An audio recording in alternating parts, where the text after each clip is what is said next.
El Señor esté con ustedes. Evangelio de nuestro Señor Jesucristo según San Marcos.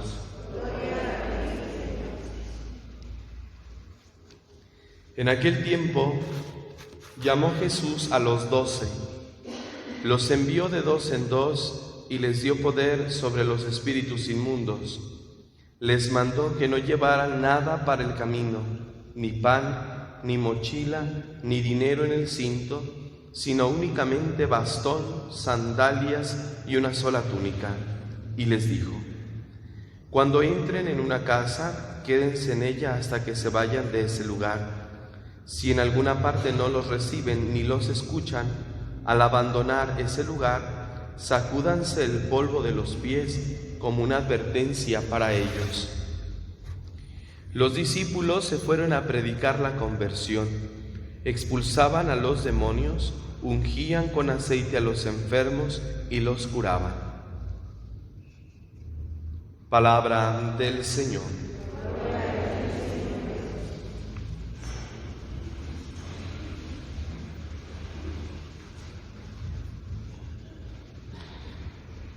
La Sagrada Escritura, sobre todo el Antiguo Testamento, resalta mucho las últimas palabras de aquellos hombres que figuran dentro de la historia de la salvación.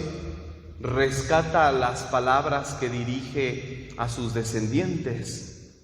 Si nosotros nos fijamos en el Antiguo Testamento, vamos a ver cómo los personajes más importantes, por ejemplo, Jacob, se dirige antes de morir a todos sus hijos y les da una bendición, unas palabras de despedida a cada uno de ellos.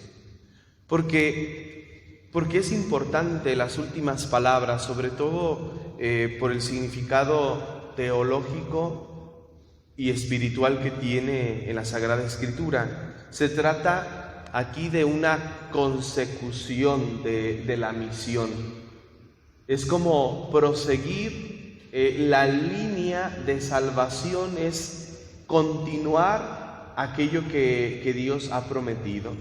Por eso, antes de morir, estos personajes como que le ceden a sus descendientes las mismas gracias, las mismas promesas que Dios a ellos les hizo, para que haya continuidad en la promesa, en la promesa que Dios ha hecho. En el caso de David, como hemos escuchado en la primera lectura, hace lo mismo. Le dirige unas palabras a su hijo Salomón, que va a continuar él en el trono. Y recordemos que en este tiempo en que está la monarquía, aunque en un principio fue una iniciativa del pueblo, el pueblo fue el que le pidió a Dios un rey, sin embargo Dios lo permitió. Y al permitirlo, entonces, quiere decir entonces que la monarquía también es parte del proyecto divino.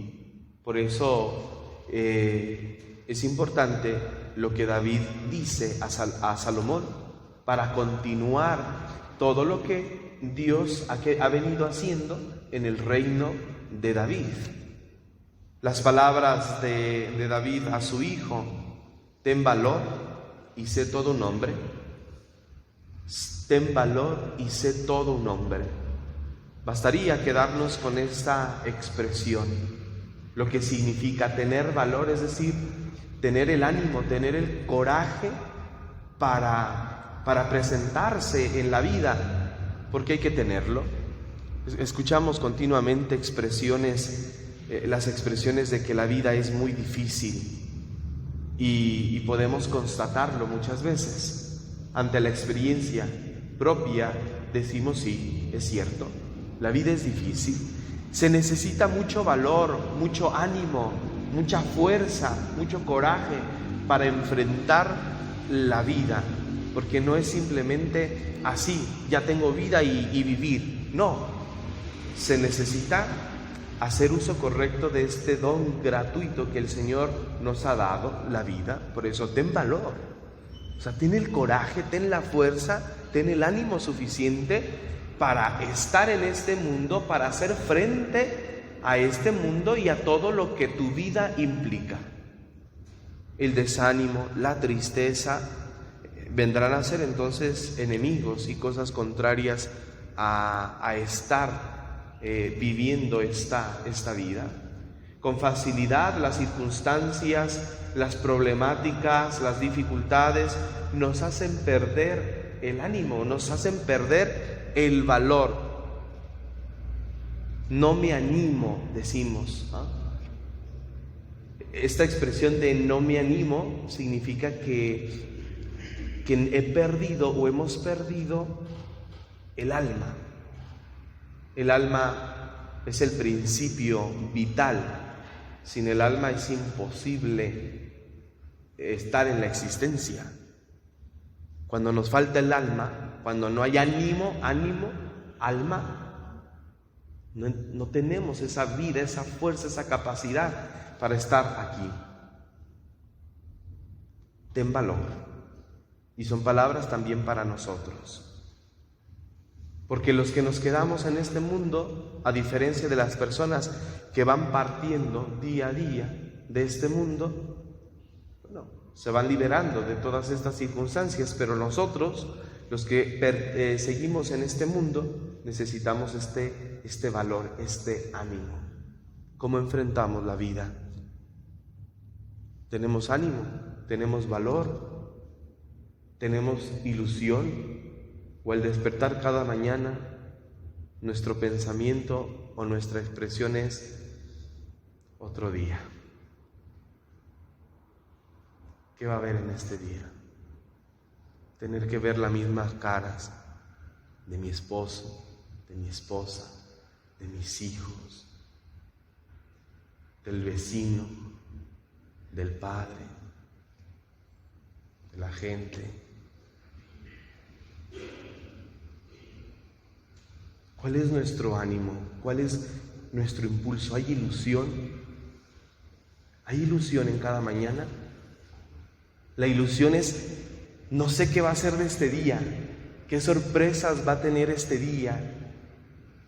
Y estoy ilusionado, estoy esperanzado y estoy confiado en que seguramente serán cosas buenas, que hoy será un día mejor que ayer.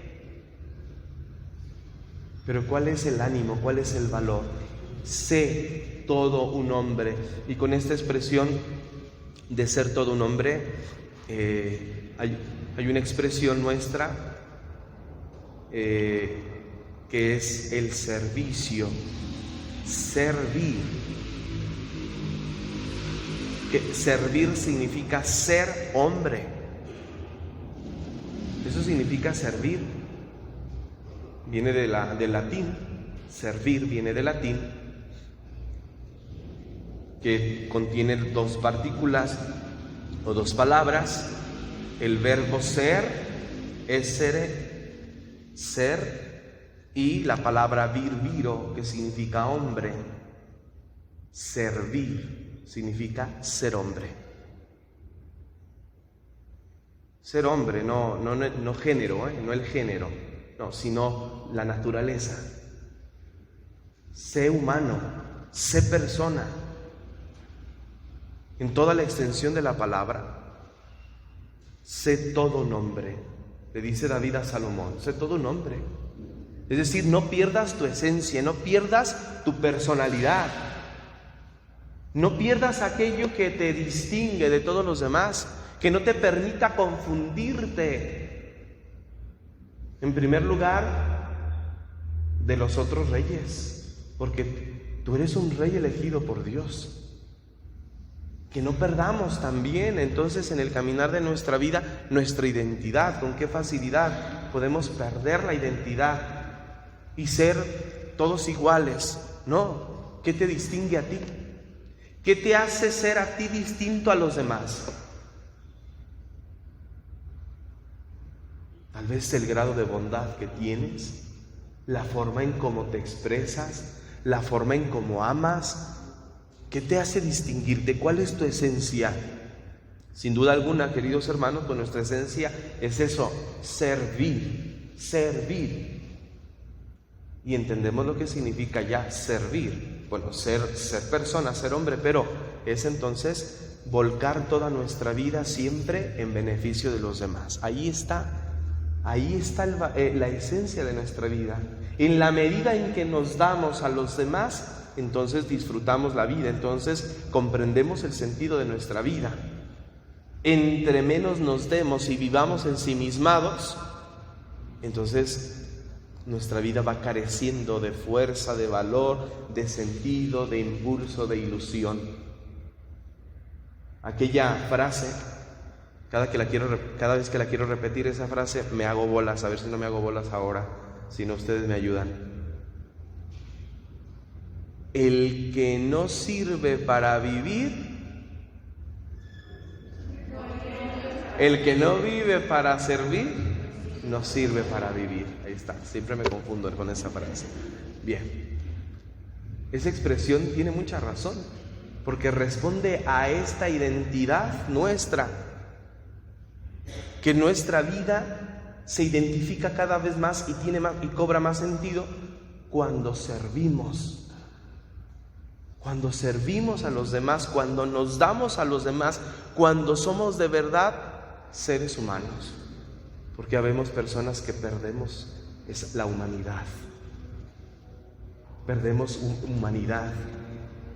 Somos indiferentes ante los demás, ante el sufrimiento, ante el dolor, ante muchas cosas, ante las personas. Nos da igual una persona que la otra. Y con esto nos quedamos. Lo demás creo que se entiende mejor. Cumple los mandamientos del Señor tu Dios. Camina por sus sendas, observa sus preceptos, órdenes, decretos e instrucciones. Esto está más digerible, pero sí quería concentrarme más en esto primero, que tiene un alcance más amplio. Ten valor, ten coraje, ten el ánimo, tener siempre el ánimo, pues pidámosle al Señor siempre, queridos hermanos, aunque anímicamente muchas veces nos levantamos pues con el ánimo abajo, así como que otro día, pues pidámosle al Señor en nuestra oración matutina el ánimo, el valor, el coraje, las ganas para enfrentar el día, la vida, y que el día de hoy y nunca perdamos nuestra identidad, seamos hombres. Es decir, sirvamos. Sirvamos para alguien. Sirvamos para alguien, no para algo, porque sirve para algo es una expresión que resulta ofensiva. Se escucha inclusive dura. Servir para algo, no. Sirvamos para alguien. Para alguien. ¿Cuál es el ánimo con el que estamos iniciando este día hoy? ¿A quién vamos a servir hoy? Que así sea.